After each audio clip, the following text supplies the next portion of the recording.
Welcome to the Speaking of Math podcast, episode number 12 by Door to Math. This podcast is devoted to all things math education and how parents can be a positive factor in their kids' math learning. Math is the gateway to many professional careers as well as confidence and personal growth. Find more information at www.doortomath.com. So let's get on with the topic of the day. All right, so today I'm taking over because I got off the tennis court and a whole bunch of my lady friends say, oh, that's so not fair because you know math and you're in the math education, so of course your kids will do well. After initial annoyance, I sat down and thought about it. Yes, I do know math. I love math. I struggled with math. I came over on the other side. But while I was raising my own kids and helping my students, there are things I probably do it intuitively without knowing it, and I kind of wondered what would those things are. So when I came home, I asked my husband, and I said, so looking back, what did we do for our kids? What did I bring to our kids' education that, in your opinion, made a difference? Our daughter is a freshman at Washington University in St. Louis for biomedical engineering. And our boy, he is a junior in high school and he loves his calculus class. So yes, math went right for both of the kids. But if you were to ask me, what did I do? I wouldn't know. All right, so I remember at least two things. One thing is that you would pull them out of school every 2-3 years and put them into a different school. So whatever school was serving them best at a time, that's where you put them on, and you would find these I don't know if you call them obscure places, but not public schools, some charter schools, we went to every kind of school pretty much. We've gone to public school, charter school, parochial school, and private school, so we have the whole mix. So that's one of the things that I noticed. And the other thing that I noticed is that there were these moments in their academic careers where they get a bad grade on a test or they come home and say something, and to me that was nothing unusual, but you'd be all over that and you'd say, okay, this is a learning opportunity, this is where we're gonna make a contribution right now. So those the first two things I noticed. Okay, let's go through the first one. So what I hear the question is, why do I choose the school I choose for each one of the kids? Between the two kids, we probably had a 3 for our daughter and 3 for our son. Yeah, so 6 or 7 different schools total. Okay. I believe when I was thinking about school, this is not going to be a popular belief again.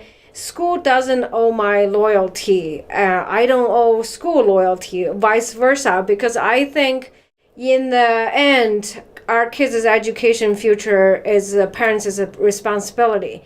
So when I saw my daughter is very engaged in music and her trajectory in a local neighborhood school does not have a good music education, it was no brainer for me. I'm looking for ways to expand and have people who can share their passion to my daughter. At the time, she was open for that musical instrument. In her case, it was violin. So I guess my base decision on how to choose school is thinking as a general contractor, what does my daughter need at this moment? All right, so that's one of the topics. And how do you see through walls or see around corners? I can't even imagine it. When one of our kids comes home with something, I don't think it's a big deal, but you know it's a big deal and you know something has to be done about it. Okay, I feel flattered at the same time. I'm thinking, what on earth is he talking about? Can you give us an example, or what are you thinking?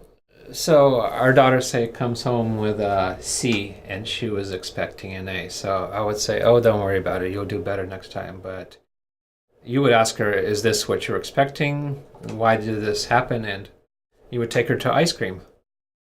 I think in those cases, what I was thinking is not right then there. I believe as a parent, it's my job to look 4 or 5 years down the road in order to have a successful, happy, fulfilled kid. What does my daughter need in 5 years? And what can I do today to help her get there in 5 years? That's not to say I'm gonna, jam certain tools down her throat.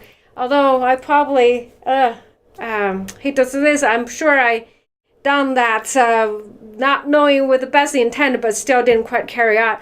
But overall, arching philosophy, I always have right then there. If she got a C, in order for her to get A, is it test taking she's lacking? Is she missed some foundations? Or is it she got a little too cocky and didn't respect the subject? So that probably is what my thinking process is, how to help her right then there. Okay.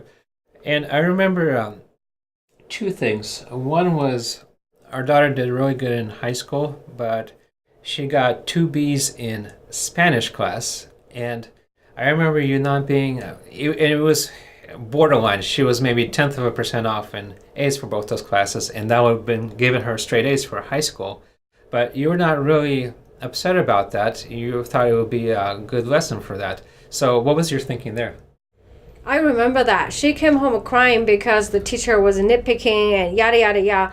I always say, look, the minute you start blaming your teacher, you give away all your power because there's nothing you can do. The teacher might have a bad day. The teacher might pick on you. For whatever reason, the teacher did not give you the A you think you deserve. However, you got yourself on the cutoff so close. It could gone either way. So I was thinking, again, 5 years down the road, if there's another teacher, would my daughter learn this lesson, not put herself right on the 89.9 borderline? And the other thing I'm wondering is there's two occasions where we sent our son first to parochial school, and that had pretty expensive tuition. That was in third and fourth grade. And then we sent our son to a private high school, which is, again, expensive tuition. Now, there's a top-ranked school right across the street from this high school, and it's called Basis. And why would we spend so much money when there's a really good school right across the school street that's free? Yeah, I remember that was a hard one for us because financially it was put quite a bit of burden stretch on us. But I know matching school to my kid with my son need or our son need at the moment supersedes the burden financially. Our son is quiet and he has a very unique robotic interest, and this particular school, private school, has a much better prepare and awareness and nurturing faculty that can help him to develop that. That's outside of my expertise, and I always say kids only grow up once. So if you miss that chance, looking back, what would you regret more? And in the end, he's blossoming in the robotic team as a captain. So I think in the end, we did the right thing. And over the years, our kids had many teachers, probably over 100. And I know you privately had some misgivings about the teachers, but you never really went to the school and went after the teachers. And you always taught the skills that it's not the teacher's problem. The answer lies with you. I would have gone after the teachers. Why didn't you go after the teachers? Yeah, it's a hard debated area because I think we as a parent it's our innate nature want to protect our kids. When we don't feel our kids are treated fairly, we want to go make the situation right. There are times I really have to struggle and lay awake on the pillow at night, but end of the day, I always ask myself, 5 years from now, what would make my kid stronger? Is me fighting the teacher going to make him stronger? Probably not. If me teaching him how to deal with an unfair situation, which he'll run into anyway, that probably in the long run will serve him more. It's hard right then there. You just want to jab. But in the end of the day, I believe for the 18 years, we are privileged to raise another human being. That time is precious for me. Okay, so I'm hearing several themes. One is that the loyalty to the school can sometimes be misplaced. You match the school to what your child needs at that particular moment in time. If the local neighborhood school does it, that's great. If not, we'll go find somewhere else. There's plenty of choices out there today. The second theme I hear is that there's going to be good teachers, quote unquote bad teachers, ones that are not quite right for your child, ones that are perfect for your child. But it's the wrong place to put your energy to go after the teacher. It's a lot better to prepare your kid for whatever teacher comes their way. And the third thing I hear is that once, twice, three times a school year, there will come opportunities where your kid can grow, where you can contribute to the kid from whatever, either bad grade in school or some sort of good or bad interaction, anything like that. And if you take advantage of those opportunities, you're doing your best as a parent. I believe so. I think in the end, because the work I do, which is helping students recover their confidence, I see that almost always, when it comes to math confidence anyway, there's a one single event right then there when it was happening. Either the parent was too busy, parent didn't know what to do, or the teacher made a such comment that the kid didn't have enough self-confidence elsewhere to combat that. That culmination of that intersection point, if parents are paying attention, it's always there. Right then there, deal with it powerfully with the goal of 5 years down the road, my kid will be stronger. That, I think, has saved a lot of the heartaches that would otherwise would be experienced. All right. And for our last topic, I thought I heard a contradiction. Maybe it's not. So you're saying find a school that fits to your students, what your student or your child needs at this point, but don't go after the teacher. Why change schools but not go after the teacher?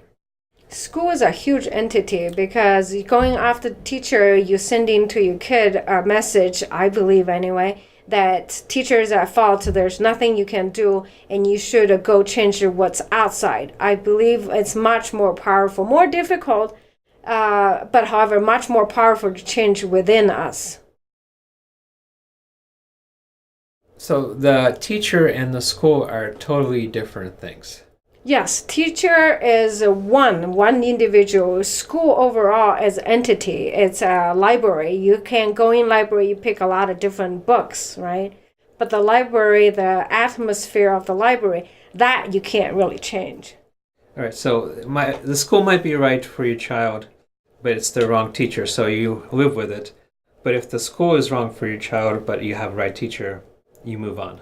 I agree. That's been my fundamental philosophy. The environment is more important than any particular teacher. All right, I think that wraps it up for this time, and until next time. Happy parenting.